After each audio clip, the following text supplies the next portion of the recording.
Armen Keteyian, welcome back to Tuscaloosa, Alabama. I hope you're doing well. I'm doing fine, Ryan. How are you? Hey, very good, very good. And a day where, the comment that I go back to is with you and President Witt, and I've played that audio clip a couple times today when you talk about, or he talks about, the greatest investment the University of Alabama's ever made. It's one that still sticks with me, and it's very relevant today when Nick Saban gets a big raise, and he's worth every penny.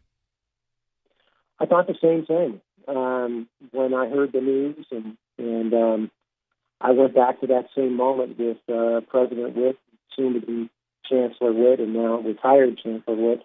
And, it's hard to argue with that analysis, and with all due respect to Coach Bryant and certainly the huge footprint he put on the school, in this day and age, what Nick has done in 10 years in Tuscaloosa, I think is really unmatched in many, many ways in college sports, and certainly on the field, 4 championships, but he's had almost a stratospheric kind of impact on the bottom line in Alabama across the board. Certainly with profit in the athletic department from the football team, which I think I read today was $47 million in 2016. And that's just, sort of the bottom line. But when you look at donors and sponsors and radio TV deals and premiums on tickets, there's an extraordinary, I think, what you call a halo effect to what Nick has done. When you look at how does he stay grounded? And someone that you've profiled, you've had a chance to go and sort of be behind the scenes. How does he stay grounded when he has this much success? Well, there's a lot of West Virginia in that man still. And his father had a tremendous impact on Nick.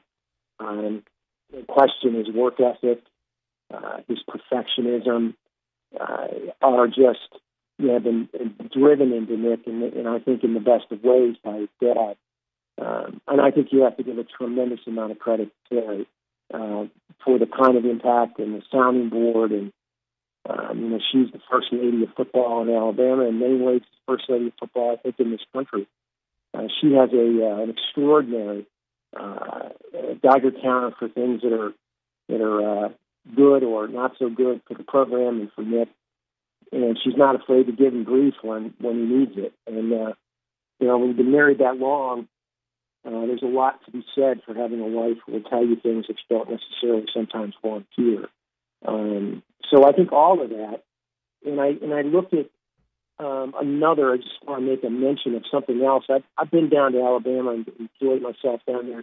She's almost a dozen times probably in the last 3 or 4 years.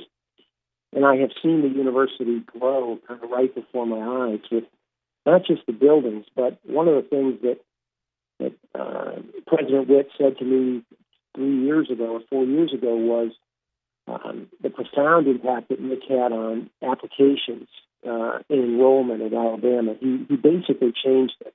In many ways, helped change. I think he had the most significant impact on the students that were applying to Alabama. And I know I live in Fairfield, Connecticut, which is kind of a high-income area that includes Greenwich and New Canaan, Darien, Westport, and sort of on the outside of New York City. And when Nick got to Alabama, they would have programs up here in our area where they might only get 5 or 6 students that would be interested in going to Alabama. And last time I checked, there were 200 or 300 kids from this area that were willing to, were intrigued about going to Alabama. And these are the kind of parents that can pay the full freight, that are paying out-of-state tuition. And as I understand now, I think the out-of-state tuition students, or the out-of-state students, outnumber the in-state students at Alabama. And that is an extraordinary amount of money that's moving directly to the bottom line of the university. Yeah, I mean, we've watched the local economy here in Tuscaloosa. I mean, if you just forget about the W's and L's, which I guess that goes hand in hand, but you look at our local economy when a lot of the nation was going through some recessions and looking at depressions or whatever you want to label them, this town almost had a buffer because of Nick Saban. I agree. I mean, and I'm blowing smoke here. Tuscaloosa is one of my favorite places to go. I love the downtown. I love walking around. I feel really, you feel at home there in a lot of ways. And I think that is the halo effect with Nick. I mean, people, love coming to watch, the style of play. The stadium's beautiful. The fans are welcoming, depending upon, what color of jersey you may be wearing. But I think certainly for the media, it's always been a great stop. And I think the building boom and the restaurants and just the entire vitality and energy of the city has changed. And, that's hard to do. I could pick off 15 schools that have made enormous investments, in football coaches, which I don't think there is a bigger single investment that a university makes these days than when they hire a head football coach, perhaps outside of Kentucky and basketball with John Calipari and people like that. But generally, these are, they're multi-million dollar rolls of the dice. And schools that are backing those contracts with tens of millions of dollars in investment in facilities and in infrastructure and in academic centers and in expanded stadium seating. When you roll the dice and you roll craps, it's a huge it has a huge impact on the bottom line. So you got to give credit to Alabama for what they did and the decision to hire Nick, but you also got to give Nick a tremendous amount of credit because he's not the football coach. He's the CEO of that in many ways, not only the athletic department, but stride for stride with the president of the university and I think the chancellor of the University of Alabama system. Armen, I'm just curious, when you traveled to Tuscaloosa for the very first time and you meet Nick Saban and you sort of go in with maybe your perception of what this program is like, how much of that, or maybe the biggest change, or maybe something that was eye-opening when you went behind the scenes and you pulled back that curtain and gave us an insight into what happens here in Tuscaloosa? Give us that walk away, that take-home message that might be different than when you first traveled to Tuscaloosa for the very first time. Well, if I could back up just for a second, when I covered the NFL and Nick was in Miami, I had pitched a long-form NFL Today piece on a first-year head coach in the NFL that we would run during our postseason leading up to the playoffs and the Super Bowl. And Nick, when he heard about it, was not surprisingly against the idea. He didn't want to give the time, and he didn't want to give.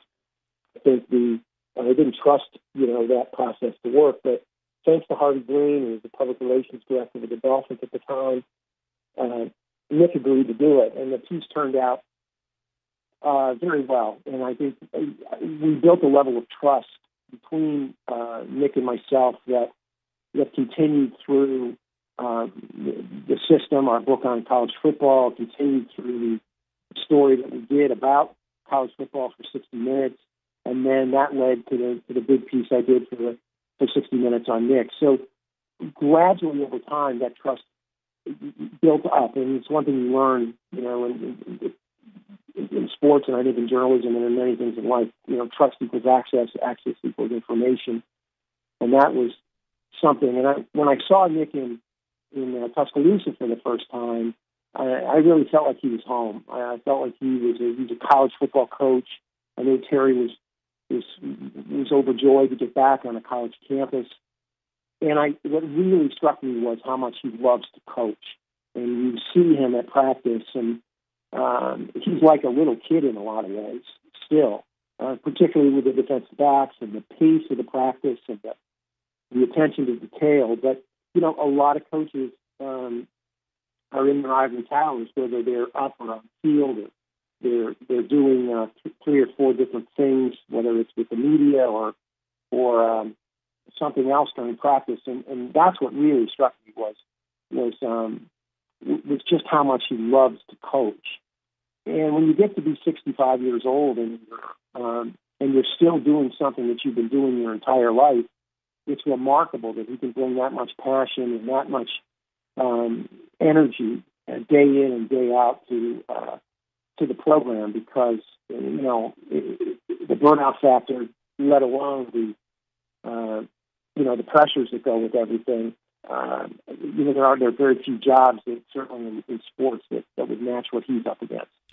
Armen, when you see programs that try to hire, one of these Nick Saban students that like Kirby Smart, Jim McElwain, it's hard to replicate Nick Saban. You can go out and take the process and try to implement it, but going behind the scenes, it's, I guess, easier said than done when you try to hire the next Nick Saban, and a lot of these programs have attempted it, and it hasn't worked out as well.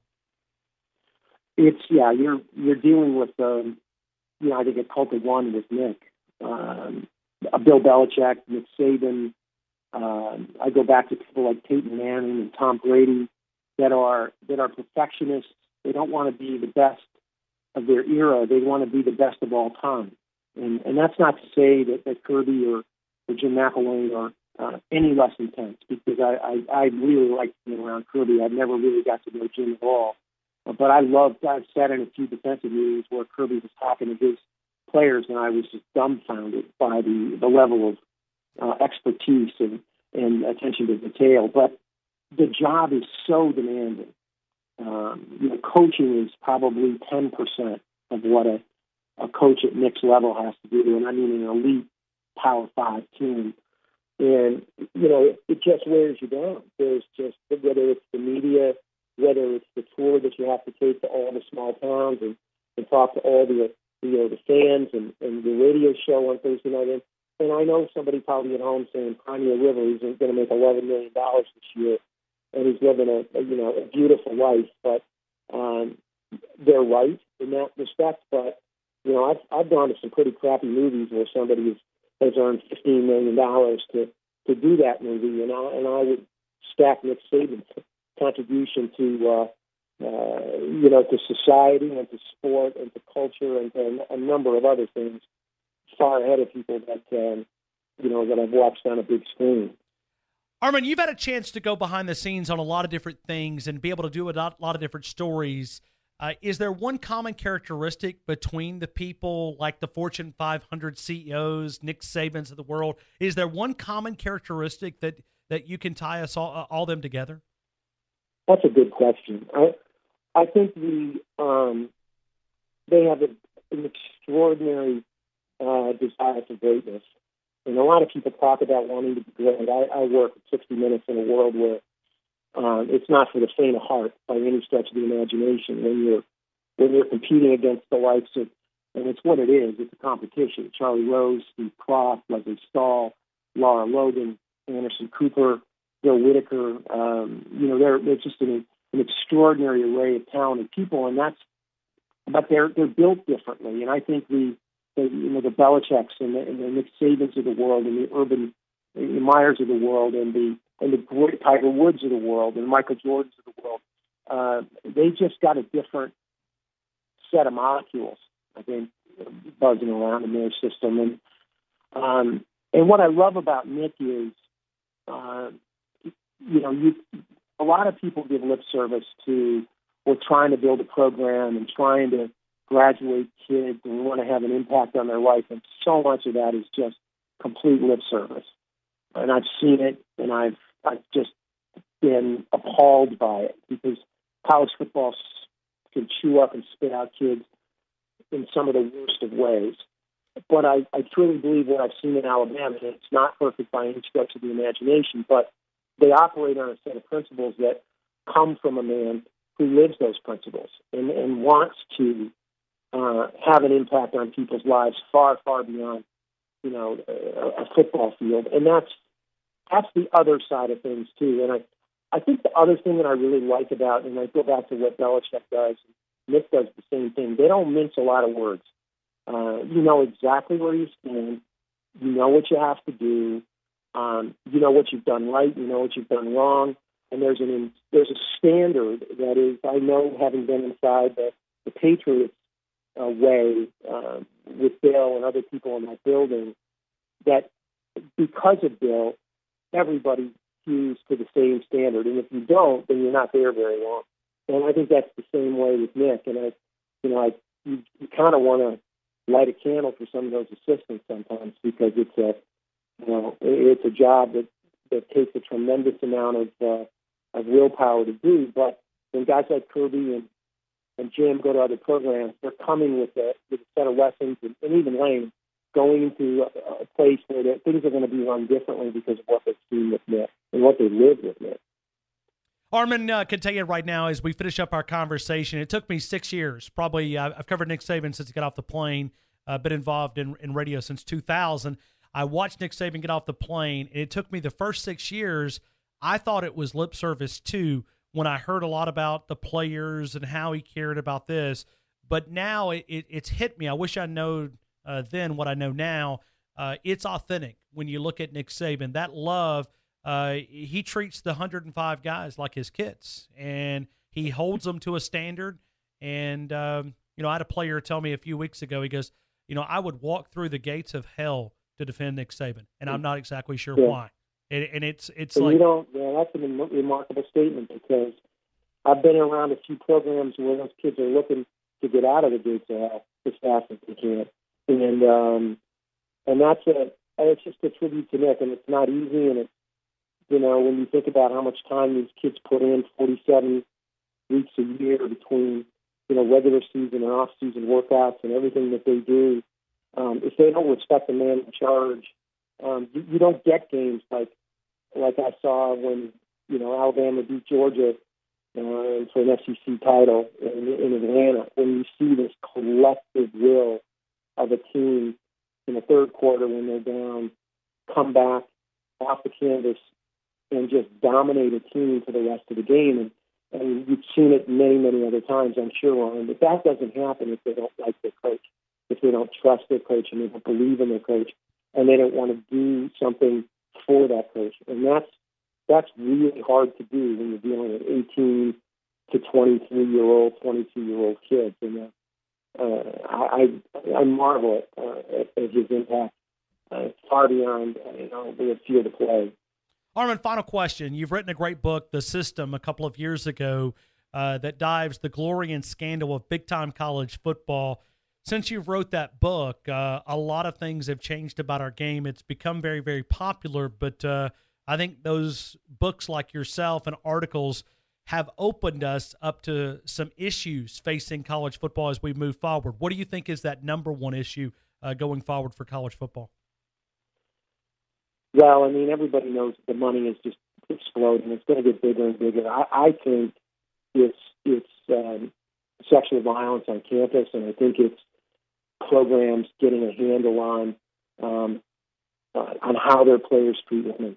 And I spent a lot of time investigating the Baylor situation for 60 Minutes Sports, and I frankly was just appalled by what we discovered down there, where the football program became so powerful at the expense of the most basic treatment of women and fairness to women. And so I think if you're looking for one kind of a scandal that can upend and completely submerge a program, I think something along the lines of what happened to Baylor or what happened at Minnesota, what's happened at far too many schools is the one thing.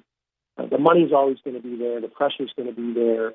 The passion and the pride and the great plays are all going to be there. But I think what happens when those players, walk out of the locker room after a big win or after a loss or any time, and they go into a bar or they go into an apartment, and if they're not taught properly to come to learn the consequences of their actions, then college football has a big hole in it, and I don't want to see that, because it's if it happens once, it's happening once too often.